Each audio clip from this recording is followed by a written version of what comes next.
سلام كورات تغتاتلتي نزا channel كما يلقون كما يتخانوا أنا كوا أكتابير مسكين دحنا أيه أبزل لكم سلام كفالة رهوان نتمنىكم نزا channel حدث تزقونكم لايك سبسكرايب غيركم نايدول ملكت بمصعان بيتسب كونيكم بيتسب دما كم تكل جيزي اتبوني هاناسي رئيتاتكم نخد قصللو بتحتنا إلا بوكم نزا فيديو لايك غيركم اندحر جميركم وخونكم يوتيوب بعلو نابزحات بعلو ايو شير زولونا بليز كورات تخاتاتلتي لايك غوريكم لايك نعي عبي طقم ኣለዋ ምክንያቱ እቲ ቻነል እንድሕር ዓብዩ ኣነውን ዓብየ ማለት እዩ ክብራት ሕዋተይ ነዛ ቻነለይ ከተዕብይለይ ድማ በትሕትና የላበኩም እምባርከስ ናይ ሎማዓንቲ ቪድዮ ይዘምፀአኒ ድማ ኣብዚ ሓለፈ እኳ ብዛዕባ ህንፃ መሳርሕታት ነፃ ቦታ ኣቑሑ ካብን ናብን ከመይ ኣሎ እንታይ ኣሎ ብዛዕባ እየ ኣሕሊፈ ነይረ ብዛዕባ እዩ እውን ዝሰርሕ ናይ ሎማዓንቲ ግን ፍልይ ዝበለ እዩ ካብ ኣቑሑ ወዲ ኣቑሑ ከይሰልቸኩም ፍልይ ዝበለ እዩ ንሱ ድማ ብዛዕባ ኣዶናይ ሓውና እዩ ኣብ ሶሻል ሚድያ ብዙሕ ሰብ ይቃወመሎ ብዙሕ ሰብ ድማ ይድግፈሎ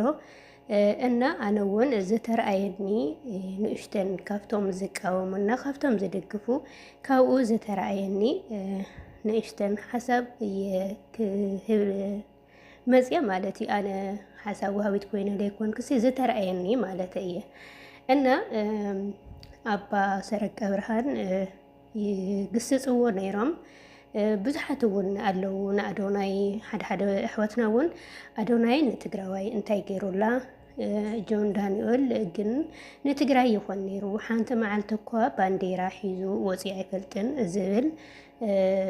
ኣቦና ኣባ ሰረቀ ብርሃን ድማ ስግጥ ትብል ቃል ኢሎም ብዛዕባኡ ብዙሕ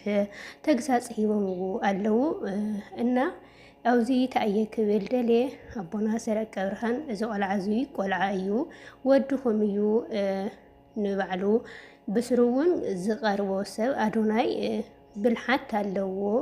ምስ ብልሓት እውን ይቕልጥፍ እዩ ውዕየት ኣለዎ ቀረብቱ ወለዱ ኣሕዋቶም ሓዙቱ ድማ ርግዕ በል ንኽትብልዎ ዝበሃልን ዘይበሃልን ንኽፈልጥ ንኽትምዕድዎ እዩ ካብኡ ድማ ንትግራይ እንታይ ገይሩላ ተሓቢኡ እዩ ነይሩ ኣፍቱ እቱ ትግራይ ንኸይብል ይህልዎ እቱ ቆልዓ ተዘይተጋገየ ኣብ ሶሻል ሚድያ ይበክ ነይሩ ዳርጋ ናብ ምስሓት በፂሑ ነይሩ ሓቀይ ኣብ ምንታይ ኩነታት ነይሩ ይጽግሞ ይኸውን እዚ ኣብ ግምታት ነእቲ ካብኡ ድማ ሕሉፍ እዩ ሓሊፉ እዩ እዚ ቆልዓ እዙይ ካብ ህዚ ንትግራይ ንክኾን ትግራወት ዝደኸሙን ዝጠመዩን ዝዓረቑን ንክሕግዝ ደኣ ኢና ንቕድሚት ገስግስ ንብሎ እምበይ ኣብ ንቕድሚት እናገስገሰ እናሃለወ ናይ ሕሉፍ ሂወታቱ እናምፀኻ ንድሕሪት ንኽምለስ ዝግበር ፃዕሪ ግን ኣነ ትኽክል እዩ ኣይብለይ ቀፂለ ድማ ብዛዕባ እንታይ እየ ብዛ ስግጥ ትብል እየ ስግጥ ፍምስ ማለት ባዕሉ እውን ተዛሪቡ እዩ ንዓይ ከም ዝተረድአኒ ንስራሕና ክብለኒ እዩ ኣይንበል ኣይንሕፈር ንቕድሚት ንገስግስ ደኣ እዩ እምበር ማለት ስግጥ ኢልኩም እሲ ድፍር ኢልኩም ዝተረኣየኩም ኮንፊደንስ ሒዝኩም ለውጢ ተለወጡ እዚኣን ተሰሪሐሲ እዚ ክብለኒ እዩ ሰብ እዚኣን ተገይራሲ እዚ ክብለኒ እዩ ሰብ ኣይትበሉ ኣነ ዝተረድአትኒ ከምዚኣ እያ ግን ድማ ስግጥ ፍምስ ኢልኩም ተለወጡ ማለት ግን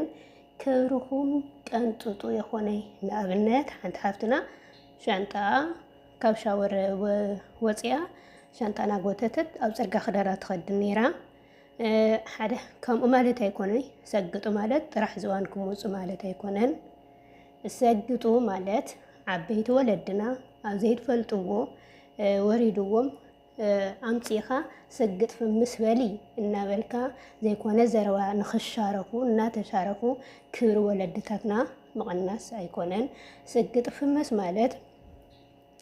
ጨርቂ ወቲፍካ ናብ ከብድኻ ናብ መጻኻ ምስዕሳዕ ማለት ኣይኮነን። ሰግጥ ፍምሱ ተበለኩምሲ ስድ ኺዱ የበለኩም ሰጊጥኩም እቱ ዝሓሰብኩምዎ ጽቡቕ ነገር ደኣ ንኽተንብሩ ጽቡቕ ነገር ሓሲብኩምሲ ነቲ ጽቡቕ ነገር ደፊርኩም ንኽትሰርሕዎ ደኣ እምበር ሕማቕ ነገር ሒዝኩም መጺኹም ደፊርኩም ንህዝቢ ኣምህሩ ተለወጡ ማለት ግን ኣነ ከም ዝረዳእኒ ብኸምዙ እየ ተረዲአዮ። ካልኦት ኣሕዋተይ እውን ብኸምዚ ንኽትሓስቡ እየ እምበይ ሓደ ሓደ እኔ ግን ብጣዕሚ ኣጽልአ ኣጸያፊ ዘይንውርን ሒዞም ናብ ቪድዮ ዝመጽእ ኣለዉ። ግን ሰግጥ ፍምስ ማለት ግን ንሂወትኩም ንበረከት ንለውጢ ንስራሕኩም ተቐየሩ ዳ ኢልኩም በይ ጥራሕ ዝዋንኩም ኣብ ፅርጋ ውፅኡ ይበለኩም ክዳነ ጨርቂ ወዲ ጨርቂ ወቲፍኩም ናብ ሚድያ ንዑ ይበለኩም ወለድና ዓበይቲ ወለድና ሒዝኩም ሰግጥ ፍምስ በሉ ላወልኩም ለዓወይ ልነኣሲ ዓበይቲ ወለድና ናብ ሚድያ ኣውፅኡ ማለት ይኾነይ። ሰጊጥኩም ፈምስ ማለት ግን ስርሑ ድፈሩ ነቲ ዝሓሰብኩምሉ ነቲ ዝዓለምኩሉ ከለውጠኒ እዩ ዝበልኩምዎ ጽቡቕ ነገር ሕማቕ ነገር ኣየለውጠካን። ሕማቕ ይዘምር ጽቡቕ ግን ጽቡቕ ይዘምርና ኣነ እዛ ስግጥ ፍምስ ማለት ብኸምዚኣ እያ ተረዲኣትኒ። ጌጋ እንድሕር ደኣ ኣልያትኒ ኮይና ድማ ንዓይ እውን ማለት ሰብ እዩ ንሰብ ድማ ሰብ እዩ ምስትያቱ ጌጋ ርድኢት እንድሕር ደኣ ተረዲአዮ ኮይነ ሰግጥ ፍምስ ማለት ድማ ንሓፍተይ ንስኸውን ትጋገለኽ ኢልኩም ኣርሙነ ኢኹም ክብራት ተኸታተልተይ ነዛ ናይዛ ሎማዓንቲ ቪድዮ ድማ እዚኣ ትመስል ነይራ። ብካሊእ ፕሮግራም ብሓድሽ ቪድዮ ክሳብ ዝመጽእ ሰናይ ቅንያት ሰሰናዮ ይመቻችኩም ክብራት ኣሕዋተይ። ከምቲ መጀመርያ ኣብ መእተዊ ዝበልክኹም ሓደራ እዛ ቻናለይ ላይክ ሳብስክራይብ ናይ ደወል ምልክት ብምጽዓን ቤተሰብ ኩን ኢኹም ደወል ምልክት ኩሉ ግዜ ደወል ምልክት ተጻዕኑ ይብል እየ ኣነ ኣይርስዒ ደወል ምልክት ክትጽዓኑ ተለኹም ቀጥታ ኣነ ዝሰርሖም ቪድዮታት ቀጥታ ብቕልጡፍ ንኽመጽኹም ብኖቲፊኬሽን ማለት እዩ። ካልእ ኣሽሙ የውልይ ደወል ምልክት ገይርኩም ቤተሰብ ኩን ኢኹም ላይክ ድማ ኣይትርስዑ ላይክ ንዓይ ዓባይ ጥቕሚ ኣላታ። ቪድዮ ድማ ክሳብ መወዳእታ ስምዑ ኢኹም እንተፈቲኹምዎ ሃናፂ ድዩ በቃ ዝተረኣየኩም እዚ ቪድዮ እንተፈቲኹምዎ ዝተረኣየኩም ርእይቶኹም ኣብ ኮመንት ኣቕምጡለ ኢኹም ይቅርታ ቻው ኢለ ድማ ካሊእ ዘረባ ወሲኸልኩም ሰሰናይ ድሓን ቀኒለይ ይመቻችኩም ቻው።